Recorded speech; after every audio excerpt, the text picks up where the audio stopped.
১৯৯৬ সালের ৬ সেপ্টেম্বর রাজধানীর ইস্কাটনের বাসা থেকে উদ্ধার করা হয় জনপ্রিয় চিত্রনায়ক সালমান শাহকে। পরে হাসপাতালে নেওয়া হলে চিকিৎসক তাকে মৃত ঘোষণা করেন। তার মৃত্যু ঘিরে দীর্ঘদিন ধরেই চলছে নানা আলোচনা, তদন্ত ও আইনি প্রক্রিয়া।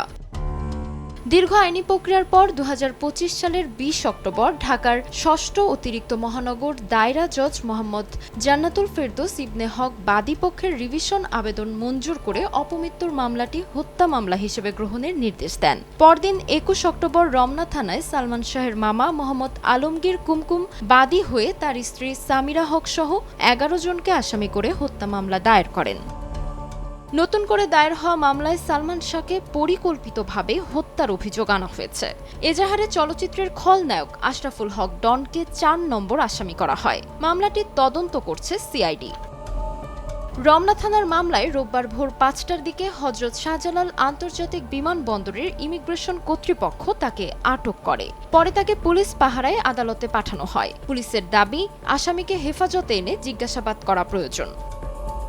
আদালতের কাছে আশরাফুল হক ডনকে জেল হাজতে রাখার আবেদন করেছে সিআইডি। তাজমিলা খান, সময় সংবাদ।